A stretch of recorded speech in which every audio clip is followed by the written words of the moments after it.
Olá, meus queridos, tudo bem com vocês? Espero que estejam bem. E hoje aqui no canal Geo Explica com Thiago Hernandes, o seu canal de Geografia e Atualidades no YouTube, fazendo uma videoaula em um modelo diferente, né? Você que aí acompanha o nosso canal sabe que as aulas são produzidas sempre em sala de aula, com a participação dos alunos, com o envolvimento, mas hoje, por conta da necessidade do isolamento social, em razão dos desdobramentos aí do Covid-19, as atividades presenciais foram suspensas, mas as atividades pedagógicas não podem parar, né? Então nós estamos fazendo essa videoaula sobre climatologia geral e do Brasil, videoaula essa dividida em duas partes, sendo esta primeira sobre climatologia geral, para que vocês que estão aí do outro lado da telinha assistindo esta videoaula não percam a rotina, não percam a dinâmica de estudos. Nós estamos distantes do ponto de vista geográfico, mas juntos aí no ponto de vista afetivo e sempre querendo o melhor para vocês e fazendo o que está ao nosso alcance para que isso seja viabilizado. Então, começando aqui sobre climatologia geral, a primeira coisa é diferenciar os conceitos clima e tempo, tá? Esses dois termos que muitos usam como sinônimos, na verdade, eles não são, tá? Clima e tempo são termos correlatos, pois ambos vão trabalhar com aspectos como calor, temperatura, pressão e umidade da atmosfera, certo? Entretanto, a aplicação desses dois conceitos dá-se em circunstâncias diferentes.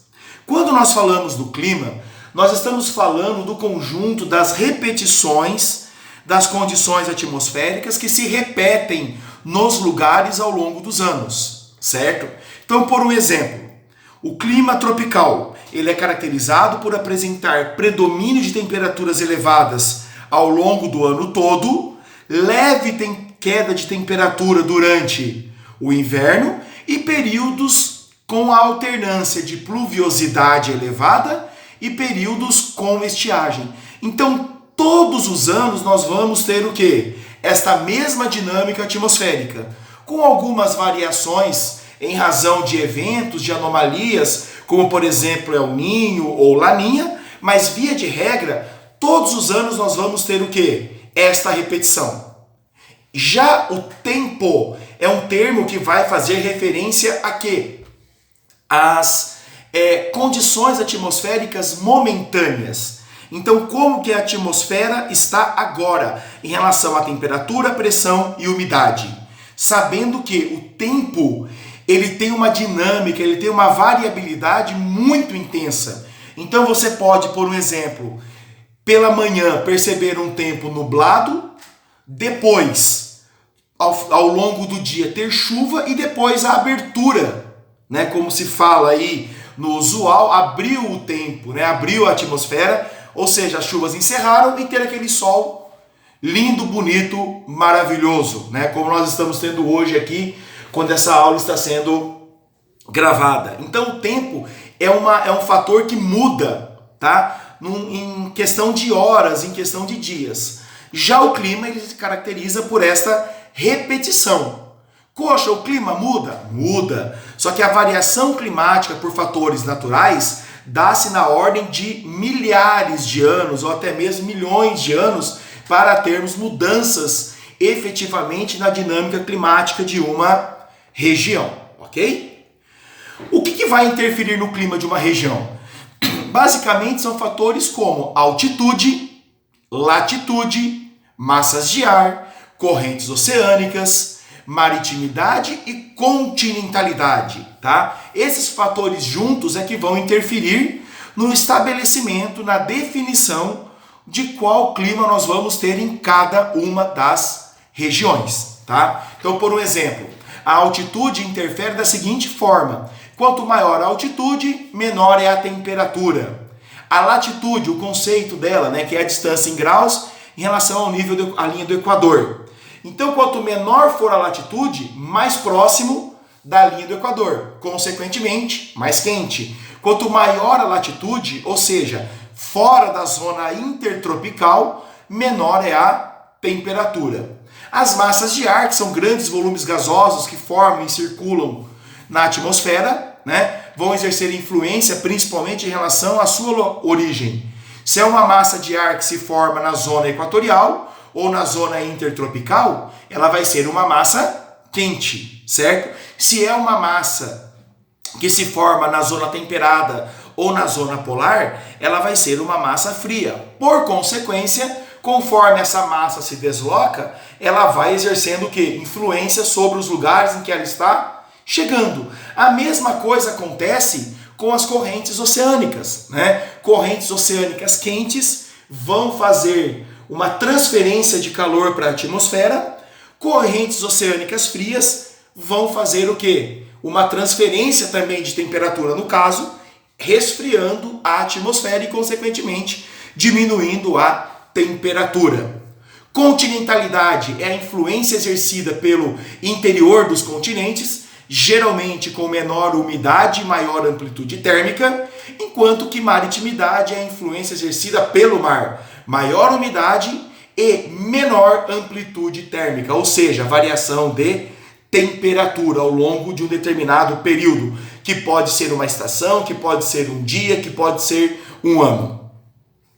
Em relação ao zoneamento térmico da Terra, aqui vai entrar exatamente o que eu quero mostrar a vocês, né, sobre a distribuição da temperatura do planeta, tá? E aqui já é um argumento, uma imagem muito simples para aqueles que acham que a Terra é plana, pelo amor de Jesus, tá? A Terra não é plana, a Terra ela é esférica, porque se fosse plana, a distribuição de calor seria equitativa, né? Seria igual em todas as áreas, tá? Mas como a Terra é plana, tá? Nós temos o que? Uma distribuição de energia térmica de uma forma desigual. As áreas entre os trópicos de Câncer e Capricórnio é a face do planeta mais voltada ao Sol. Consequentemente, é a região que recebe a maior incidência de radiação solar.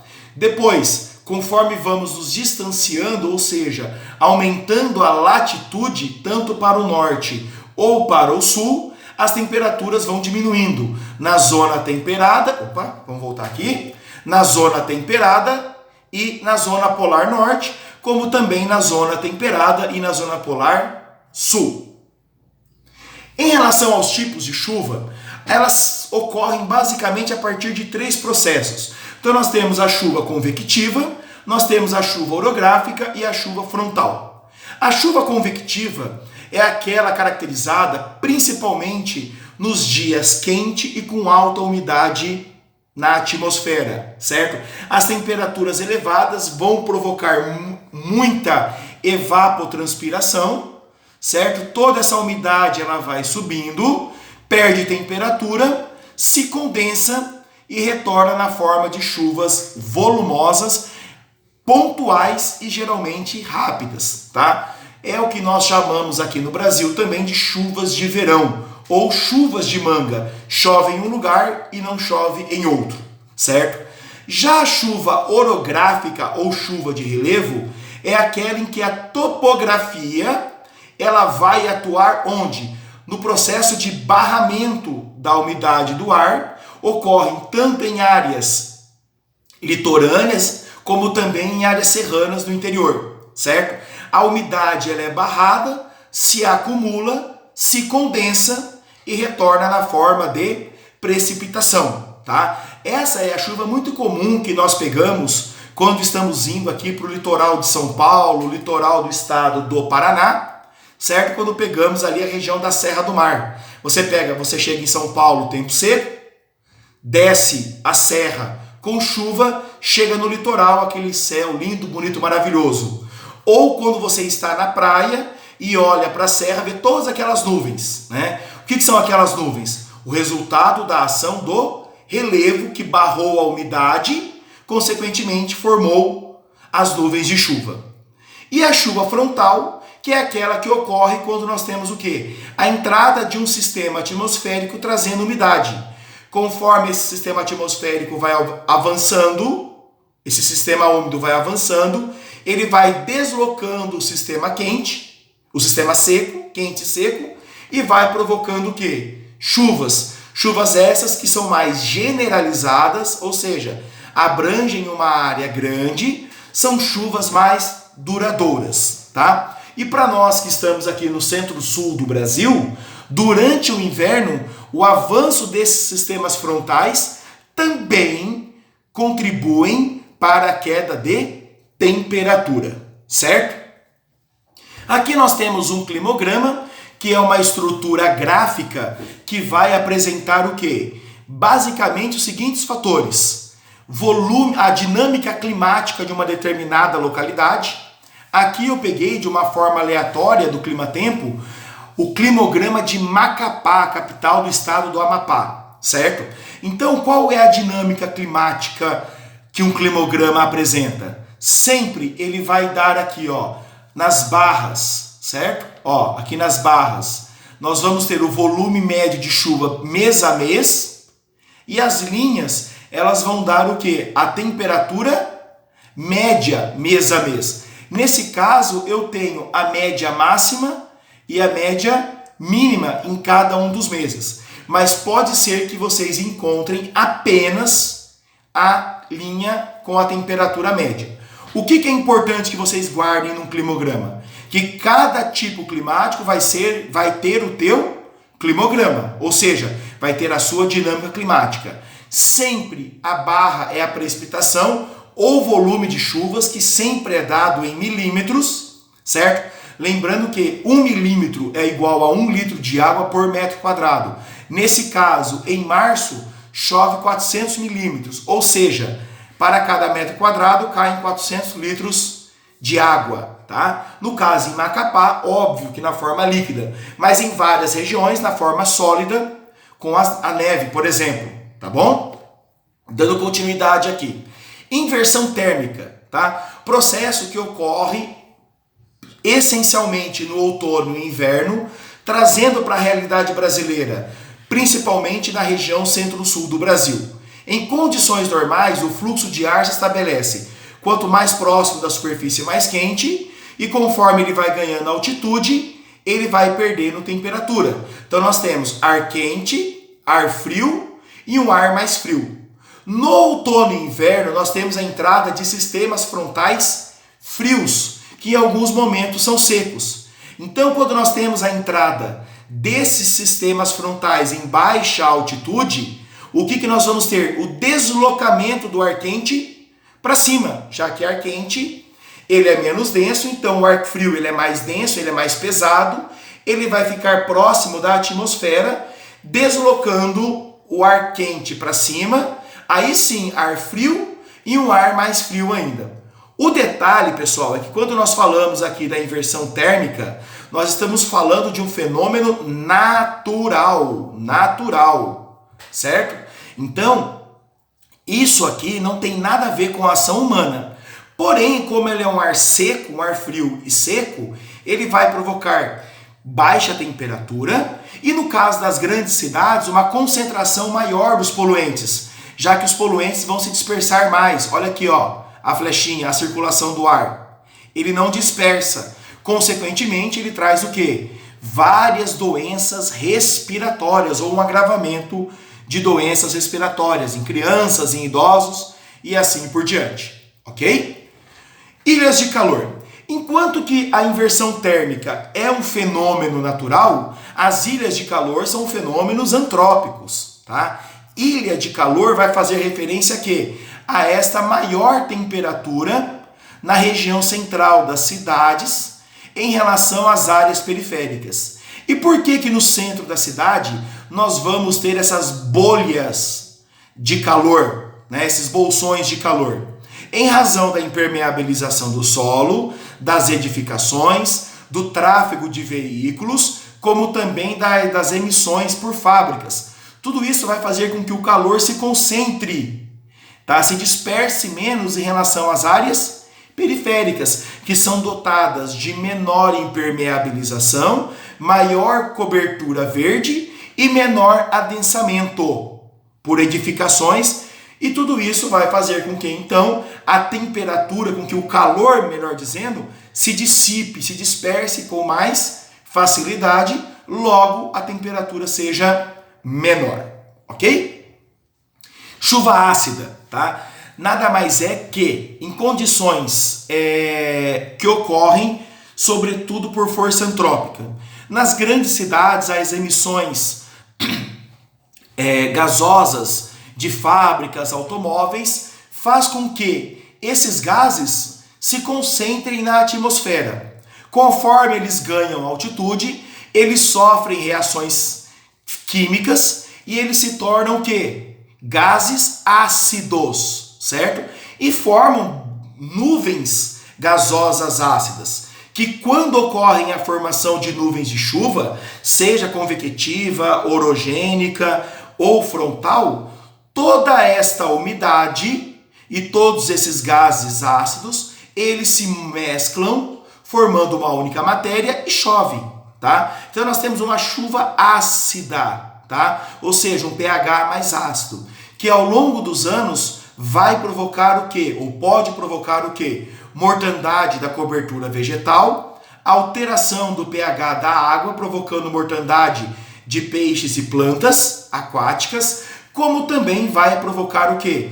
Uma aceleração na corrosão de estruturas, sejam de concretos, estruturas metálicas e assim por diante, tá? Geralmente as chuvas ácidas elas se dão nos grandes centros industriais, mas nós temos registros também de áreas não industriais que têm chuva ácida. E por quê? Porque essa chuva ácida, tá? O ar, ele desloca, o vento, ele empurra esse gás ácido. Então, às vezes, a poluição de um lugar é deslocada pelo vento para outro lugar. E assim, quando chove, essa umidade, essa acidez, melhor dizendo, retorna, certo?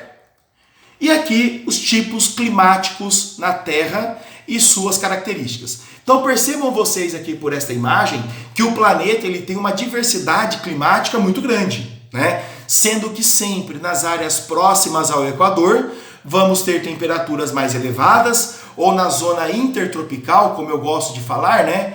Entre o Trópico de Capricórnio e o Trópico de Câncer, toda esta região aqui, ó, caracterizada por temperaturas mais elevadas, enquanto que nas zonas ao norte do Trópico de Câncer ou ao sul do Trópico de Capricórnio, vamos ter o quê?